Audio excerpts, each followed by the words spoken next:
Good evening sa ating lahat. Kumusta po kayo mga kaibigan, mga minamahal sa buhay? Kumusta po kayo dyan sa mundo naroon? Sana nasa mabuting kalagayan ang bawat isa. Nais ko lang pong mag-share ng salita ng Diyos.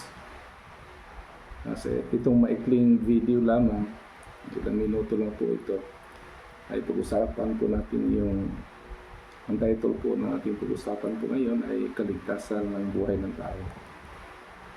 So, yun po na bago po tayo darako sa ating mensahe ngayong gabi, purihin ng Panginoon, tayo po yung mag-pray muna. Dakilang Diyos, nagpapasalamat po kami sa pagkakataong ito, Panginoon, na makapagbahagi na iyong salita. Tulungan mo ako, Panginoon. Pahiran mo, Lord, ang ating labi ng Banal na Espiritu. Tulungan mo ang bawat isa na makikinig sa mga mensahe na ito. Pagpapalain mo sila, Panginoon. Ikaw, Diyos, na magpapaunawa sa bawat isa sa amin. Ang kalagaan, Panginoon, ng mensahe na ito patungkol po sa kaligtasan. Salamat po, Ama. Ito pong samot dalangin. In Jesus' name, Amen.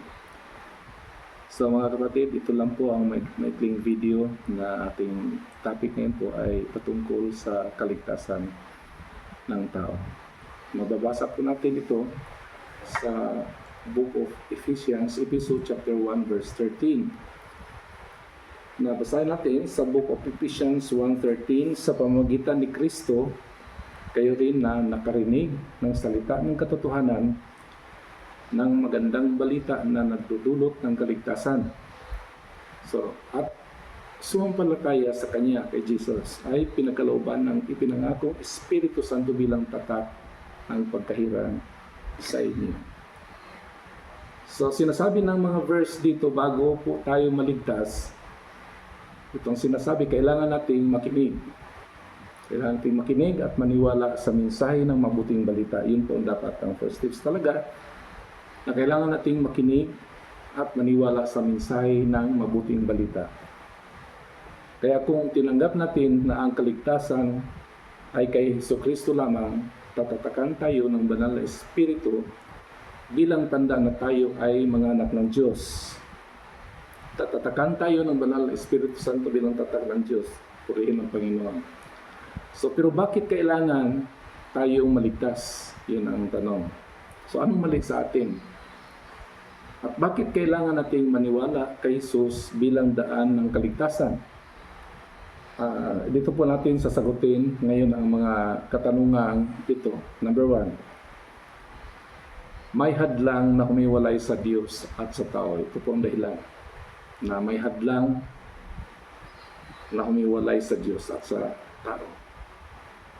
So, naramdaman nyo na ba na parang malayo sa iyo ang Diyos? Lahat tayo ay parehong nakakaramdam ng ganyan. So, ang pakiramdam na malayo ang Diyos ay nagbibigay ng kaisipan sa marami na ang relihiyon at paggawa ng mabuti ay makapaglapit sa atin sa Kanya. So, gayon pa man, dahil ang pagkahiwalay natin sa Diyos ay hindi pisikal. Walang anumang pagsisikap ng tao. Ito pong tandaan natin na walang anumang pagsisikap natin ng tao nang magsisilbing tulay sa puwang na ito. So ano ang dahilan ng pagkahiwalay ng tao sa Diyos? Sabi ni Propeta Isaias sa chapter 59 verse 2, sabi ni Propeta Isaias, ang masasama ninyong gawa ang dahilan ng pagkawalay ninyo sa Diyos. Nagkasala kayo kaya hindi niyo siya makita at hindi niyo siya marinig. Yun ang sabi ni Propeta Isaias. Number 2, ang kasalanan ang makapaghihiwalay sa atin sa Diyos. Yun ang problema, ang kasalanan, dahil tayo ay makasalanan. So ang pagiging hiwalay natin sa Diyos ay maliwanag ayon sa Bible. Ang Diyos ay banal. Alam natin po na ang Diyos ay banal. Tayo ay makasalanan. Tayo lahat. Lahat ng tao ay makasalanan. Ang Diyos ay matuwid. Tayo naman lahat ay masama. Yun po ang katotohanan. So, ang sabi ng salita ng Diyos, sa Romans chapter 3 verse 23 na sapagat ang lahat ay nagkasala at walang sinumang nakaabot sa kalulutian ng Diyos. At sabi pa ng Romans chapter 6 verse 23, ang kamatayan o ang pagkahiwalay ang kabayaran sa kasalanan. Yun po. So, yun po ang kasalanan ang nakapagpahiwalay sa atin ng Diyos, kasalanan natin. So, number 3, ang katarungan ng Diyos ay nangangailangan ng sakripisyo para sa ating kasalanan. Okay, purihin ang Panginoon dahil the righteousness of God, the righteousness ni Jesus Christ ay nangangailangan ng sakripisyo. Si Jesus ang magsakripisyo para mababayaran ang ating mga kasalanan. Dahil ang Diyos ay makatarungan, sinisigurado ng Diyos na mapaparusahan ang kasalanan. So, dahil ang Diyos ay mapagmahal at mahabagin, yun ang magandang balita, hindi niya gustong malayo sa Kanya ang tao. Ayaw ng Diyos na malayo ang tao sa Kanya. So, ang banal na solusyon sa problema ay si Jesus Christ.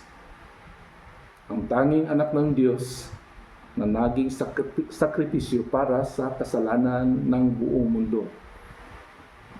Sabi ng Hebreo chapter 9 verse 28, gayon din naman si Kristo ay minsang inihandog upang pawiin ang mga kasalanan ng mga tao. So tingnan ninyo, ang sabi ni Juan chapter 1 verse 29, tingnan ninyo, siya ang kordero ng Diyos na nag-aalis ng kasalanan ng sanlibutan. Yan po ang sabi ng Bible. Sa Romans 3:26 at 25-26.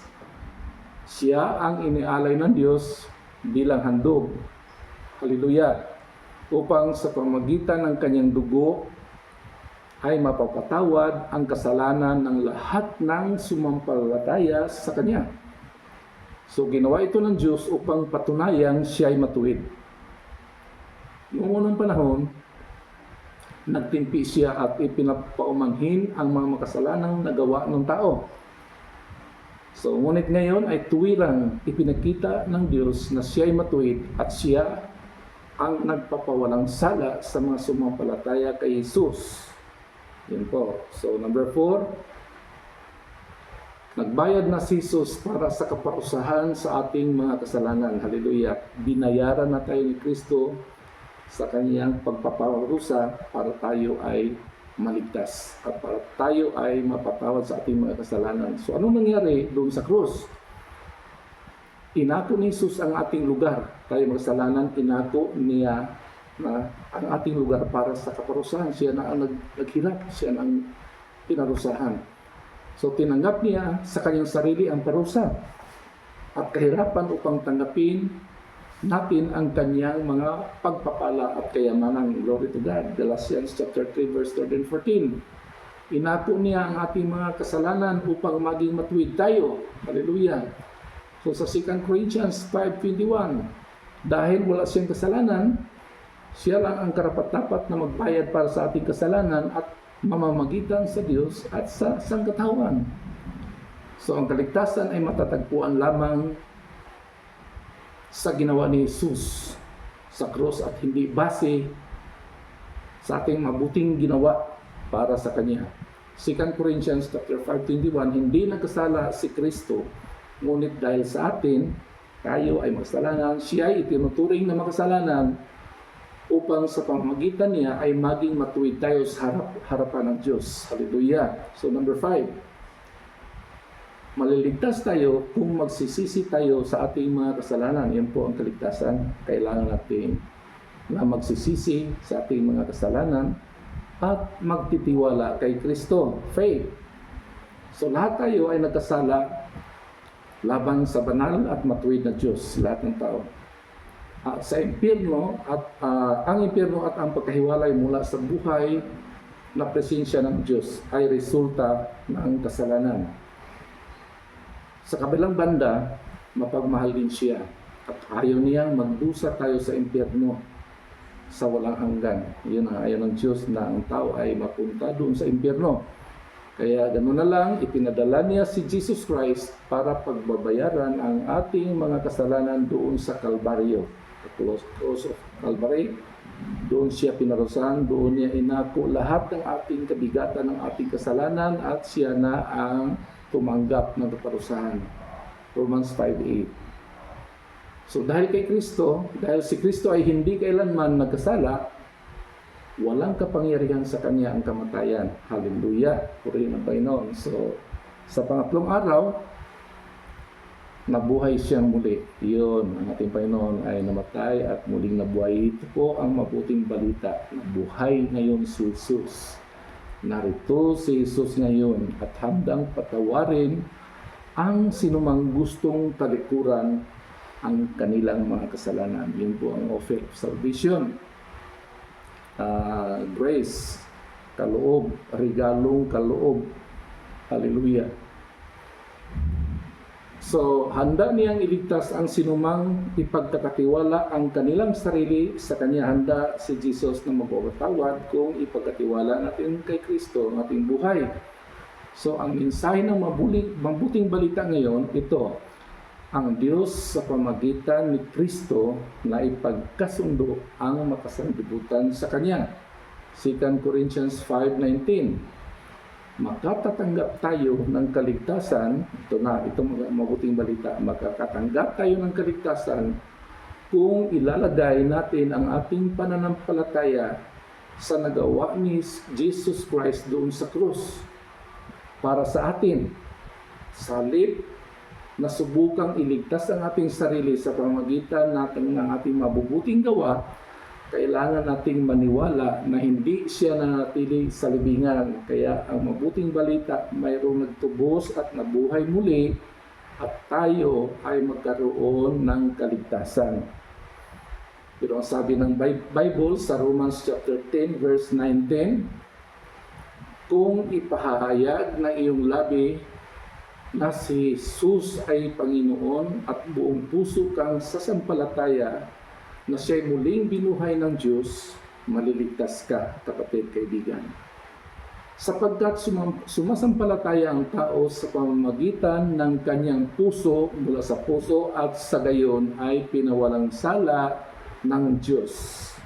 Nagpapahayag naman siya sa pamamagitan ng kanyang labi at sa gayon ay naliligtas. So, dito lang po ako, mga kaibigan, mga minamahal sa buhay. So, ito na ang ating pagsasabuhay. Ito po ang tanong, handa ka bang pagsisihan ngayon, kapatid, kaibigan, ang iyong mga kasalanan at ipagkatiwala ang iyong buhay kay Jesus? Handa ka na ba, kapatid? Kailangan nating pagsisihan ang ating mga kasalanan sapagkat tayong lahat ay nagkasala sa harapan ng Diyos. Ito po ang hadlang sa atin. Kaya tayo nahiwalay sa presensya ng Diyos dahil ang Diyos ay banal. Tayo ay makasalanan. So kung handa tayong pagsisihan ang ating mga kasalanan, ipagkatiwala sa kay Jesus Christ ang buhay natin, so nandiyan na sa atin na ang pagpipili. Number 2, handa ka na bang sumunod, kaibigan, sa Kanya ba sa buong buhay mo? Handa ka na ba, kapatid? Ito. Pangatlo po, handa ka bang manalangin ng panalangin ng pangako o commitment sa Panginoon? So, inimbitahan ko kayo itong mabuting balita ng kaligtasan na kay Jesucristo lamang matagpuan ang kaligtasan sapagkat sa Kanya lamang siya, ang Kanyang pangalan lamang ibinigay ng Ama sa ikaliligtas ng tao. So kung sino mang nais tumanggap sa Panginoong Hesus, sumunod kayo sa panalangin para sa kaligtasan. Tayo po'y manalangin, sumunod kayo kung sino mang gusto mong tumanggap, pagsisihan ng ating mga kasalanan at buong pusong sumampalataya sa Panginoon sa gabing ito. Kaya ninyahan ko kayo, sumunod kayo sa panalangin. Hallelujah. Panginoong Hesus, lumalapit ako sa iyo ng may pananampalataya na ipinadala ka ng Diyos bilang sakripisyo para sa aking mga kasalanan. Naniniwala po ako sa ginawa mo sa krus. Naniniwala din ako na bumangon ka mula sa libingan. Ikaw ay buhay. Tinatanggap kita bilang Panginoon ko at tagapagligtas. Panginoong Hesus, inaamin ko po na ako ay makasalanan. Patawarin mo po ako at linisin.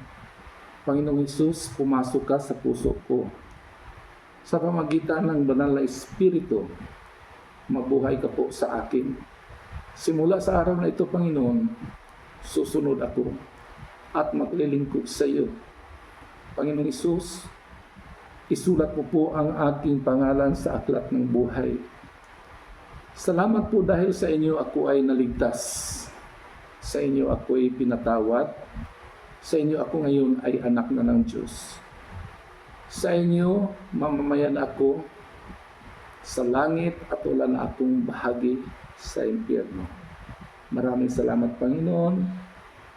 Ito po samot dalangin sa pangalan ni Jesus. Amen. Amen. So, yun lang po mga kaibigan, 16 minutes. So, pagpalain po kayo ng Panginoon. God bless you. Good night. Maraming salamat.